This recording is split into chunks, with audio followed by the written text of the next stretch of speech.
You're so disgusting. USARK Florida just came out with their response to the monitor being murdered. How are we feeling? So I got some things I want to talk about here. So FWC is communicating with USARK. Yep, finally. Da-na-na-na-na. New director Okay. Ryan Young. So what do you guys think of that? I think it's great. I mean, obviously, like, that was the goal. You know, so we're there now. We're in communication. Apparently, which we're going to get into a little bit later, the communication isn't 100% there between organization and volunteers, but this is a good thing. There is resolve in a way. Yeah, I think it can be pretty good. I think also it might come back to bite either side on the ass. How so? So if, let's say, FWC listens to USARK and then they have a horrible idea and then there's new animals that are found in the wild in numbers, then they're going to go, oh, yeah, you guys, shut up. I don't want to listen to you. And then we won't be trusted again for 10 years. Or if new legislation leads to the releasing of more invasives. Yes, then it will come and bite us in the ass. Gotcha. Where if they listen to us and we start molding shit our way and it does work, then it makes FWC look back the whole time, which of course does not affect us, but it affects them as an organization. Absolutely. Absolutely. All right. What do you think, Eddie? Can I talk about the misrepresentation of the animal? Yeah. Yeah, go ahead. All right. So one of the bigger points that they mentioned in the first part of that video is that they misidentified the monitor. I think that was USARK Florida reaching to an extent, just because the black throat and the white throat, it is a literal, like, minute difference. And then he went even further to go after the political whatever, going after the species of the monitor species. That's not the point. The point is that the monitors in general can become a problem. Well, and them using the blanket term of species is not them not knowing. But the point is that, and that the animal, that it's not the animal's fault that it got killed. There's 2 points. True. Yeah. Yeah. Yeah. Well, Parker's point was to discredit FWC's knowledge, eligibility, or not eligibility, like knowledge. Yeah, to say like they don't know what they're talking about. Which I don't agree with, because they don't have to know every single species. I've said this before. And a black throat and a white throat look similar enough. Like even us. From far away, you're gonna say that black throat and white throat look the same. Yeah, like you might confuse them ourselves. Many people within the reptile community would confuse those. Of course, he said, professionals said it's a white throat. You didn't ask a regular motherfucker, did you? A regular motherfucker in the reptile industry, because they probably didn't know. He thought it was a black throat at the beginning because she said it was a black throat. So he had to ask other people. Yeah. Well, they look similar enough. I'm going to use this time to, like, tag the podcast that is going to be released right before this, that I did speak with Daniel Parker, and he talks all about this. He talks about, well, you know, it's rock monitor, it's general, but that did happen. And he actually talks very light on it. But what do we got next? So we got volunteers misinformation, which you brought up. What do you guys think of that? Yes. So I can understand how a big organization has issues communicating certain things with however many volunteers that they have, but that does not excuse the fact that there needs to be that communication there, because that is a serious matter, because it is a life of something that's living and breathing. Yeah, and with that, I think like USARK is going really hard on this black throat monitor. USARK Florida is going really hard on this black throat monitor, white throat monitor thing, because the animal got killed. Because it used to be a pet, but guess what? So many other animals and reptiles were pets at one point. Spiny-tailed iguanas are not illegal to keep as pets. Why don't you go down there and get those? People kill those all the time. They do.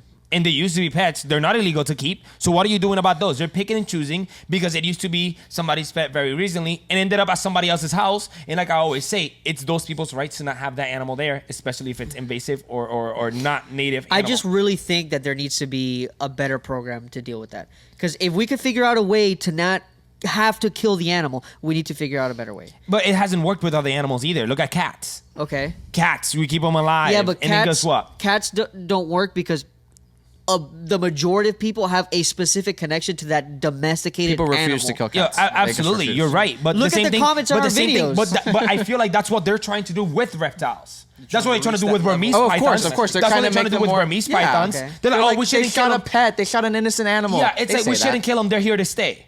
That's not right. That's not a native animal. Yeah, so they're but trying that, to do. you're comparing an animal that just got released that was a pet. It's in the wild now. It's not a pet. versus something that is an established invasive animal. Yeah, but where's the keeper? Where's the keeper? Okay, there is no you're keeper. right. You're right. There's but no keeper. those two arguments are two different things. But there's no keeper, so the animal is an outside animal. It's not a reptile outside. It's an attempt to use propaganda to promote reptiles as domesticated animals. It gets dealt with like any other animal. If an animal, an exotic animal of any sort gets out, they're going to shoot it. It has happened with capybaras that have gotten out. They can't catch them. They can't get on their traps. Guess what happens? They get clapped. They get murked. Yeah. And they're treating it like anything else. Too smart. They don't give a fuck about the traps. Florida's hard. Would you say that a black throat or a white throat monitor is easier to catch than one of those? Yeah. Okay.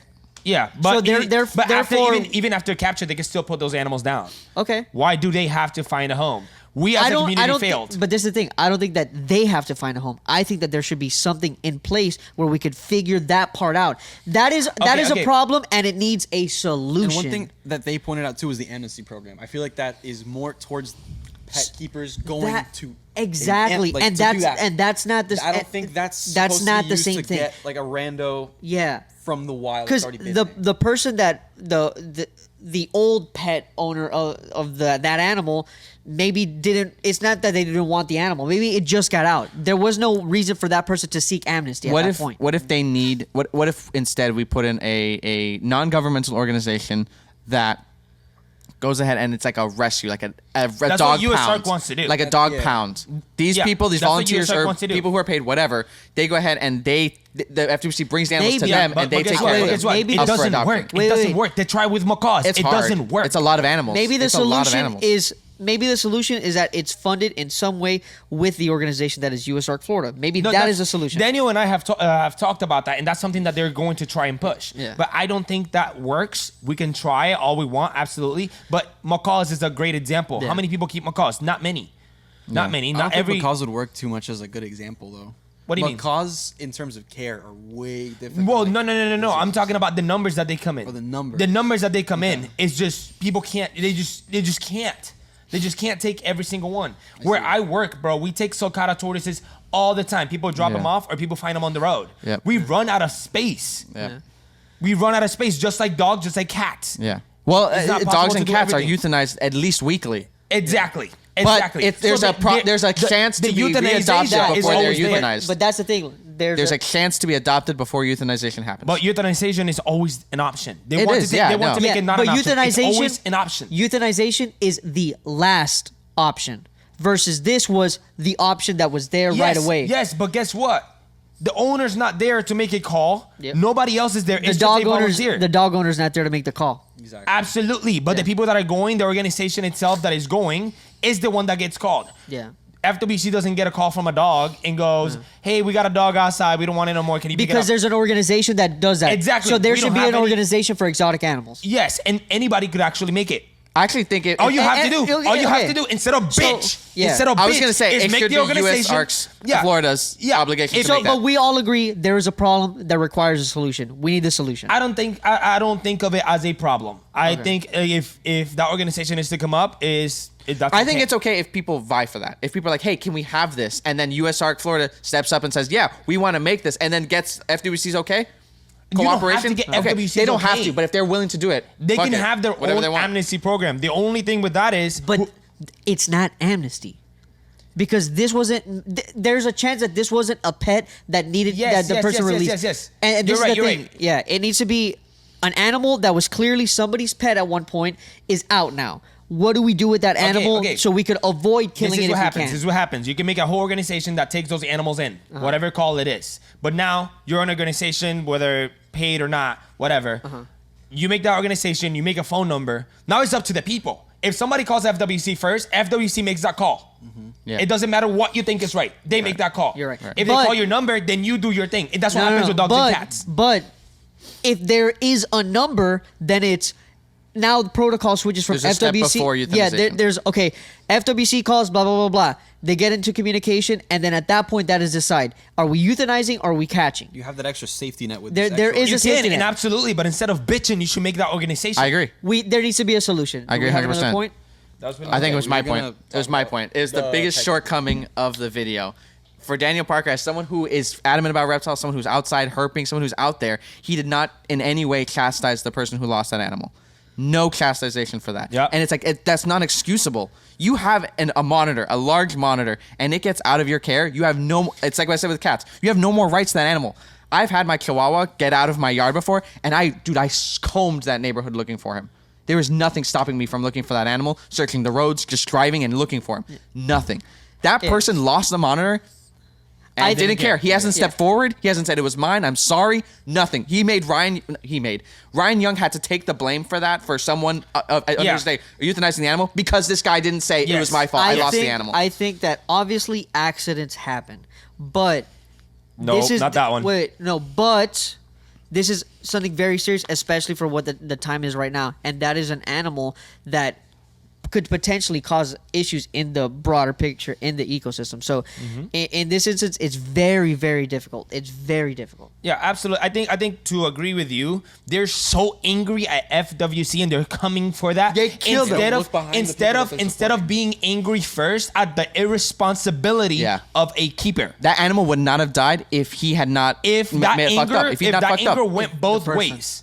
If that anger went both ways towards FWC and keepers, you push for keepers to be better, not say they should do better. But FWC killed it. No, that anger should be going both ways. Yes, but 100%. for them, it's just an accident. No, you should be angry at both. 100%. The animal died because an irresponsible keeper had a bad cage, did not close the enclosure, or released it. Whatever the fuck it is. Yeah, 100%. And FWC for killing it, if you want to be mad at that. Gotcha. But the anger should be going both ways, because if not, you're not educating the people on what they should do. Nope. It's saying you can release whatever you want, and FWC will just find it's just an accident, or you could just have an accident. No, you make an enclosure accident-proof, the best you fucking can. The video promoted complacency for pet keepers. Do you have a point? I know that you're agreeing over here. Yeah, I mean, you guys pretty much covered it all. It always comes back to us arguing about the same thing with USARK Florida. They don't look back at what they protect the people who cause the problem. Because the people who cause the problem give them money. Yes, and FWC on paper is just doing their job. That is what they're there to do. Yep. And USARK Florida, in my opinion, can sometimes really just straight up ignore the problem that they cause. Yep. And ignore the purpose and the reason why they do certain things. I don't want to say I excuse killing the animal like that, because like the guy said, I forgot his name already, Mr. Young. Ryan, my guy. Ryan Young. Like him, my guy. My guy. He said that they were going to do something about it, and he came forward and apologized, whether it's FWC's fault or pet keeper's fault. Someone took the blame. He was the bigger man in the situation. So I'll give the dub for that.